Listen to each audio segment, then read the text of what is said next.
Hello MP, स्वागत करते हैं आप सबका एक ब्रांड न्यू व्लॉग में। हो चुका है सुबह, आप सबको गुड मॉर्निंग। बैकग्राउंड देख के आप लोग समझ ही गए होंगे कि मैं कहाँ पे आया हूँ। तो माँ के साथ में अपने घर पे आए हुए हैं क्योंकि अपने घर का फिर से काम लगने वाला है। अब आप लोग सोच रहे हो बीडीएम भाई अचानक से आपके पास पैसा नहीं था, आप बोल रहे थे भाई कर्जे में चले गए हो, फिर से घर का काम स्टार्ट करवाने वाले हो, तो कहाँ से आया पैसा। तो चलिए चलते हैं एक साल पहले और बताते हैं सारी चीजें। बात है 2025 का। कहीं ना कहीं हर एक नॉर्मल परिवार का एक सपना होता है कि उसके घर में एक 4 व्हीलर कार हो। तो जोश जोश में अपना सपना को मैंने पूरा करने के लिए हमारे पिकअप पे हमने 5 लाख रुपए का लोन ले लिया, क्योंकि हमारा पिकअप का लोन टोटल खत्म हो चुका था। और हमने सोचा कि भाई इस पे लोन लेके फटाफट चल के स्कॉर्पियो लेके पूरा फैमिली को अच्छे सरप्राइज देते हैं। हम लोग बताइए होगा, हम लोग गाड़ी खोज रहे थे स्कॉर्पियो पुराना वाला। हम लोग का बजट था 2 लाख रुपए। हम लोग आप लोगों को बताया था 2 लाख के अंदर हम लोग को स्कॉर्पियो चाहिए। हमने सोचा था भाई गाड़ी तो गाड़ी होता है, गाड़ी को 2 लाख मिलेंगे, 2 लाख लगाएंगे, मॉडिफाई कराएंगे और टर्न करवा लेंगे, गाड़ी एकदम नई हो जाएगी। हम लोग 2012 मॉडल खोज रहे थे, आप लोगों को पता ही होगा। लेकिन हम लोग 2012 मॉडल नहीं ले पाए। तभी अचानक हिमांशु भैया कॉल आया, हमारे वो सब्सक्राइबर थे पहले मिल चुके थे।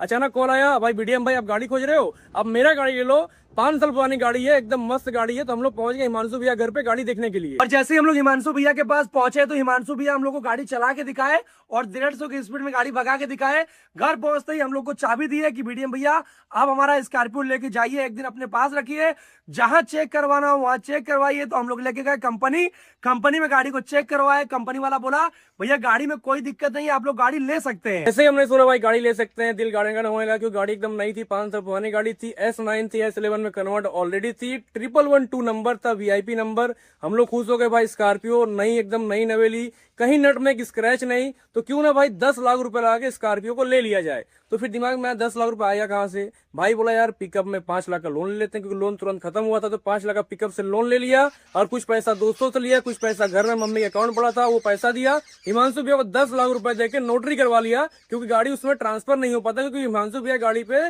कुछ लोन था। लोन देने के बाद उनको पास नोड्यूज आता, नोड्यूज आने के बाद RTO से आपका NOC निकाल के बनारस RTO में ट्रांसफर करना था। तो उसी में ट्रांसफर कराने में हम लोग को 4 से 5 महीना लग गया, क्योंकि वहां से नोड्यूज नहीं आ रहा था। दोस्तों हमको ये चीज पता ही नहीं था कि पुराना गाड़ी पे भी लोन मिलता है। ये चीज हमको हिमांशु भैया से ही पता चला, क्योंकि हमको पता था कि जब कंपनी से हम लोग नया गाड़ी निकलवाते हैं तभी हमको लोन मिलता है। हमको ये पता ही नहीं था। तो हिमांशु भैया बताए कि बाबू हम लोग ट्रक पे भी रिफाइनेंस करवाते, तो रिफाइनेंस वाला जो फंडा है ये हमको हिमांशु भैया ही बताए। हिमांशु भैया ने नंबर दिया, क्योंकि वो अक्सर ट्रक वाला फाइनेंस कराते रहते हैं। फाइनेंसर का उनका नंबर था, जो चोलामंडलम का फाइनेंसर है उनका नंबर लिया। चोलामंडलम वाले भैया घर पे आए, रिफाइनेंस किए, 5 लाख रुपए जब 15 घर पे आ गया। और एक चीज आप लोग को बताना चाहेंगे, हमारा गाड़ी भी चोलामंडलम से फाइनेंस था, तो हमारा एक दिन के अंदर पैसा आ गया अकाउंट में। इसलिए आ गया क्योंकि जो RC में SPO चढ़ाना पड़ता है वो भाई को चढ़ाना नहीं पड़ा, क्योंकि ऑलरेडी उसमें चढ़ा हुआ था, इसलिए थोड़ा फास्ट काम हो गया। और हमारा सिविल भी काफी अच्छा था। सिविल क्यों अच्छा था, क्योंकि हर महीना मेरा पैसा 22,000 कितना कटता था, 18 रुपया। 22,000 नहीं, 18,000। हाँ सॉरी, 18,022 रुपया हर महीना अकाउंट से मेरे कटता था। कभी आज तक मेरा 22,000 रुपये अभी कटना चाहिए, अभी कटता है प्रेजेंट में। ठीक है, जो मैंने 5 लाख का लोन लिया है स्कॉर्पियो लेने के लिए। इसीलिए बता दें, कोई भी एक गाड़ी घर पे आप लोग हमेशा फ्री रखिए, ताकि कभी भी आपको कभी भी इमरजेंसी पैसा का जरूरत पड़ता है, आपका सिविल अच्छा होगा, 24 घंटे में आपके अकाउंट में पैसा आ जाएगा। उसका ब्याज भी जो पर्सनल लोन होता है उससे कम लगता है। और भाई जैसे स्कॉर्पियो लिए 3 महीना बीता, उसके बाद इतना कमेंट आने लगा, बीडीएम भाई स्कॉर्पियो को S11 में कन्वर्ट कराओ, क्योंकि अंदर से तो S11 में कन्वर्ट था, लेकिन बाहर का टेल लाइट हो गया, बहुत सारा चीज जो है S11 का उसमें नहीं था, S9 का। और सबसे ज्यादा ये कमेंट आ रहा था कि दिल्ली जाके आप लोग गाड़ी का मॉडिफिकेशन करवाइए। तो हमारे जो अजय भैया है वो बोले भैया आप दिल्ली क्यों जाएंगे, आपका सारा काम यहीं करवा देंगे और हम गारंटी भी देंगे, वो मेरा जिम्मेदारी, कुछ अगर गाड़ी में दिक्कत होता है अजय भैया पूरा जिम्मेदारी अपने ऊपर ले लिए। तो हम लोग का हिम्मत बढ़ गया। तो इसीलिए हम लोगों ने सोचा कि बनारस के अंदर में ही अपना मॉडिफिकेशन होगा और डेली हम लोग घर आ जा सकते हैं। बनारस में पहला स्कॉर्पियो है जो इतना खुल के, पहला स्कॉर्पियो पहला गाड़ी है जो इस तरीके से मॉडिफाई हुआ। आज के पहले कभी हमारे बनारस में ऐसा मॉडिफिकेशन नहीं हुआ था। टोटल हम लोग गाड़ी को A to Z खोल के अंदर से डेंटिंग से लेके पेंटिंग से लेके जो भी मतलब काम था, डेंटिंग का काम ऐसा नहीं था, उसमें डैम्पिंग का काम डैम्पिंग का काम था। सामने का बम्पर चेंज हुआ, उसका पेंटिंग था, वो तो अपना कन्वर्ट करते टाइम वो ब्लैक आता है, उसको आप लोग जो गाड़ी का कलर रहता है उसको पेंट भी कराना पड़ता है उसी कलर में। एक तरह देखा जाए हमने बनारस में मॉडिफिकेशन का जॉनरा स्टार्ट किया, क्योंकि हमारा बनारस का पहला गाड़ी है जो इस तरीके से मॉडिफाई बनारस के अंदर हुआ है। और एक चीज तुमको पता है कि नहीं भाई, क्या? बनारस के अंदर पहले जो मॉडिफिकेशन होता था क्या होता था, सीट कवर, लाइट, यही होता था। लेकिन हम लोग का देखा था कि अब आदमी डैशबोर्ड कलर करवाते हैं, अब आदमी पूरा इंटीरियर बनवाते हैं, क्योंकि पहले कोई डैशबोर्ड कलर नहीं करवाता था, करवाते थे दिल्ली में सब जाते थे। हाँ, बनारस में कोई नहीं करता था। हमारा देखा देखी देखा देखी के बाद आदमी को हिम्मत हो जाता है, करवाते थे सब, दिल्ली जाते थे बीडीएम भाई ने करवाया है तो यहाँ पे इस तरीके से मॉडिफिकेशन किया जा सकता है भाई। लेकिन कुछ भी कहो, मजा तो बहुत आया। स्कॉर्पियो बैठने का जो फील है ना, दबंग वाला फील आता है। सब गांव में जाकर ओला जमाए, जो लड़का चड्डी में निकला था गांव से, वो लड़का स्कॉर्पियो में आया क्या भाई। एक अलग ही फील आ रहा था जब गांव में जा रहे थे, सब घूम घूम के हम लोग को ताक रहे थे।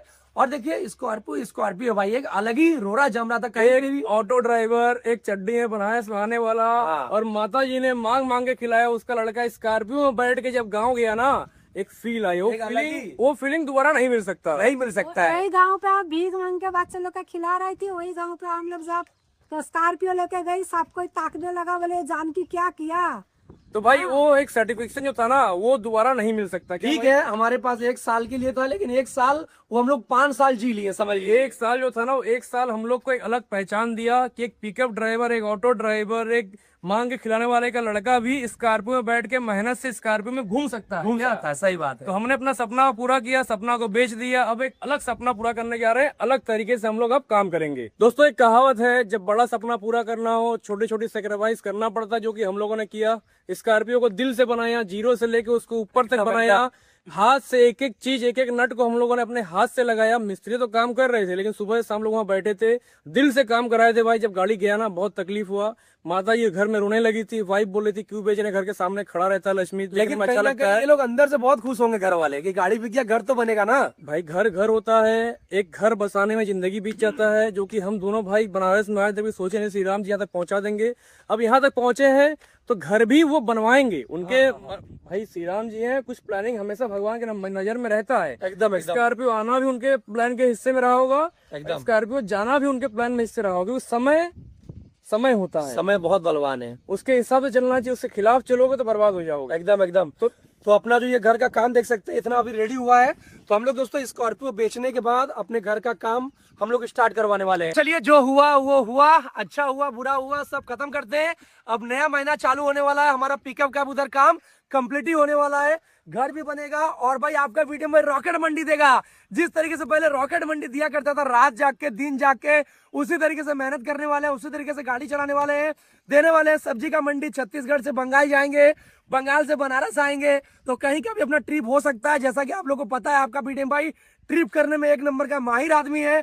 उसी तरीके से वही मजा आप लोग को मिलने वाला है जो कि पहले हमारे ब्लॉग में मिलता था। कहीं ना कहीं ये चीज आप लोग मिस कर रहे थे कि बीडीएम भाई रॉकेट मंडी कब चालू होगा, जिसका हमने शुरुआत किया था यार। मतलब रॉकेट मंडी बहुत भाई लोग पहले से दे रहे थे, लेकिन रॉकेट मंडी का वीडियो, रॉकेट मंडी नहीं, उसको फास्ट मंडी बोलते थे। हाँ, तुम उसको नाम दिए रॉकेट मंडी। इससे हम पूछे भाई रॉकेट मंडी क्या होता है भाई, बोल रहे रॉकेट मंडी वो सबसे सुपर फास्ट मंडी होता है। बोले नॉन स्टॉप मंडी होता है। बोल रहे भाई पेशाब भी उतरने का समय नहीं मिलता। जब लीची लोड होता है गाड़ी में ना, तो सीधे कलकत्ता से बनारस दिखाई देता है। तो इस बार लीची में भी चलने वाले हैं, आम में, कटहल में चलने वाले हैं, उड़ीसा में भी काफी का बात हो रहा है।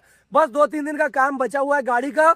जैसे ही गाड़ी का काम कंप्लीट होगा, फिर से आपका बीडीएम भाई रॉकेट मंडी देगा। फिर कमेंट करेंगे भाई रॉकेट मंडी क्या होता है, फिर हम बताएंगे। वीडियो में एक्सप्लेन की थे, पूरा 3 मिनट का वीडियो बनाए थे। रॉकेट मंडी होता क्या है, किस तरीके से गाड़ी ड्राइवर चलाते हैं। अब फिर से जो नए नए ऑडियंस जुड़े, सबको बताना पड़ेगा रॉकेट मंडी वो कहते किसको है। तो चैनल को सब्सक्राइब करके रखिएगा आने वाला वीडियो देखने के लिए, क्योंकि आपका बीडीएम भाई अब रोड पे उतरने वाला है, जो चीजें हर एक चीज दिखाने वाला है, और प्लस रॉकेट मंडी भी देगा। ये रहा मेरा खाली घर, देख सकते हैं। अभी ऊपर का पूरा काम बचा हुआ है और कुछ दिन में चालू करवाने वाले हैं, क्योंकि भाई आपका बीडीएम भाई गाड़ी चलाएगा, उससे जो भी पैसा कमाएंगे सारा पैसा घर पे लगाने वाले हैं। अब मेरा सर पे कोई भी कर्जा नहीं है, क्योंकि भाई स्कॉर्पियो बेचते ही सारा कर्जा से हम मुक्त हो चुके हैं। कल को मेरा लड़का बड़ा हो के ये ना बोले कि पापा अब स्कॉर्पियो चलाने के अलावा किया ही क्या मेरे लिए, तो वो ताना से बचने के लिए स्कॉर्पियो हमने बेच दिया भाई। अब स्कॉर्पियो बेचने के घर चालू होगा, घर का काम चालू होगा, ताकि मेरा लड़का बड़ा होने के बाद ये ना बोले कि पापा तुमने सिर्फ स्कॉर्पियो चलाया है और अपना घर रेडी नहीं करवा पाए। दोस्तों, इस वीडियो को यहीं पे एंड करते हैं। आने वाले दिन में बहुत बड़ा सरप्राइज देने वाले हैं। मिलते हैं कल के ब्लॉग में, तब तक के लिए बाय बाय और जय हिंद।